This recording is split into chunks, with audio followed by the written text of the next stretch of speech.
Hello, guys, and welcome to another episode of Ikezy Talk Sports. And today I'm going to be doing the post-match review for the Bournemouth versus Arsenal game. Honestly, that was a close call. And, like I said before in the pre-match review, I wanted it to be a professional performance. I wasn't expecting any scintillating performance. I've said it. The December/January games that are coming up, I'm not expecting any, tiki-taka, brilliant football. Just get the job done that has been demanded, because it's this usually in this period that we lose points, from an Arsenal fan point of view.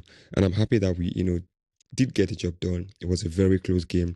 I didn't expect that it was going to be this close. I thought we were going to win comfortably 2-0, but it is the Premier League and you cannot correctly predict anything these days. Bournemouth, they had not won in 10 games. They had drawn 5 and lost 5. And then they really put up a fight against the current Premier League leaders, Arsenal, right? But inevitably, they lost, which is the most important thing for we Arsenal fans. Now, getting into the game, like I said, it was a close game, right? I watched the game and there were a lot of nervy moments. I think in the first half we didn't play the way we would have loved to, but it's expected. It was a game away from home. The Vitality Stadium is usually a difficult place for us to go nowadays, considering the fact that we lost there last season. In fact, like I said, we lost home and away to Bournemouth last season, but here we are. Picked up the first 3 points that we lost last season against them. And these are very vital 3 points that we picked up, right? Because Man City and Chelsea are going to play tomorrow, and hopefully, Chelsea can do a result for us or get one, for us, and then we can get Man City to be on our shoulder and not on our neck, right, for the next couple of games. Like I said, it was a close game in terms of expected goals. They had more expected goals than us, 1.34 to 1.17, right? They had more shots, than us, 15 to 12. Right? It was a really close game in terms of passes, in terms of ball possession as well, right? I didn't expect that they were going to turn up the way they did. And I don't know if it was a case of us now, respecting them, or Bournemouth just wanting to prove a point, right? I get it. They haven't won in 10 games, right? That game was a private opportunity to show that, they still have it. And I think the fact that they are missing Tyler Adams did show a lot. I felt like if Tyler Adams had played that game for them, maybe would have seen a different story right now. But like I said, first half performance, it was here and there from us now. And then in the second half, we did, take it up a notch. And I think that fatigue, right? Because I saw that a lot of the players were a little bit leggy, right? Even though we Arteta kind of rotated lightly, which was expected. Madueke starting was a brilliant move. Martinelli starting as well was a brilliant move. The likes of Declan Rice coming back into the lineup was absolutely brilliant. I think the back four, I felt like the back four could have done a little bit more rotation, slightly rotated. We could have actually have had someone like Miles Lewis-Kelly coming for Nkappi, or Ben White coming for Timber. But Arteta kept the same backline from the last game against Aston Villa, and they did get the job done.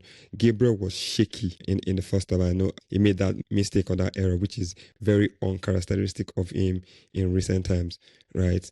But just to show how much of a leader, he made up for that mistake almost immediately by scoring the equalizer. And that speaks to the mentality of both Gabriel and the team. And I think when I was watching the game, he immediately made that mistake, and Evan Nielsen scored for Bournemouth.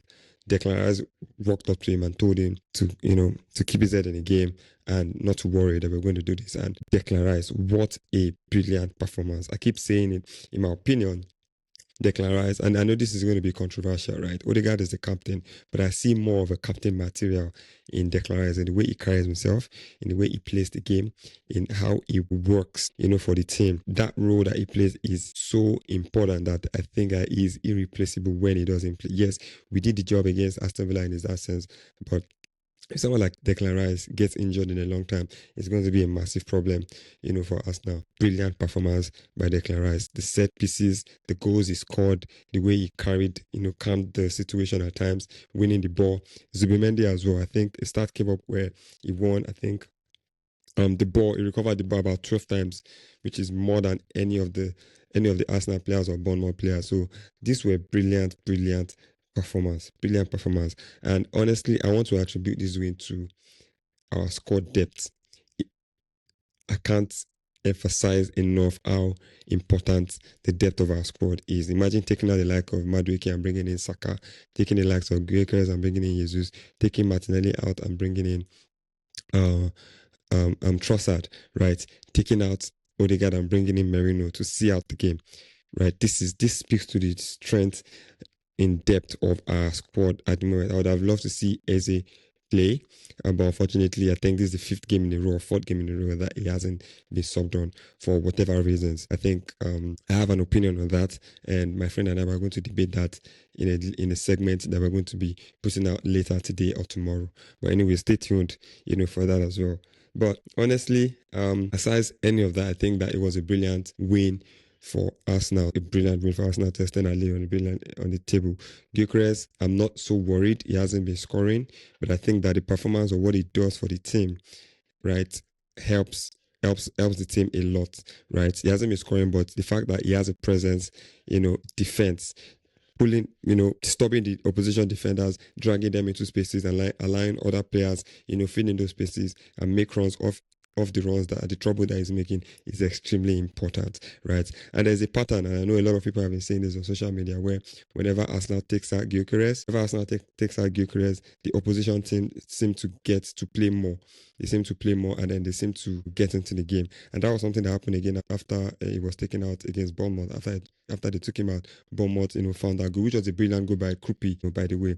But other than that, I'm not worried. I know that he's going to find his goal scoring boots one way or the other. That's going to happen. Arsenal fans should not panic. I like what he's doing. And it speaks to his mentality, right? It really speaks to his mentality, because sometimes as a striker or as a main striker, bought in for the fee or the amount that he was brought in for, when you are not scoring, it affects your game. It affects every other part of your game. But I don't think it does for him.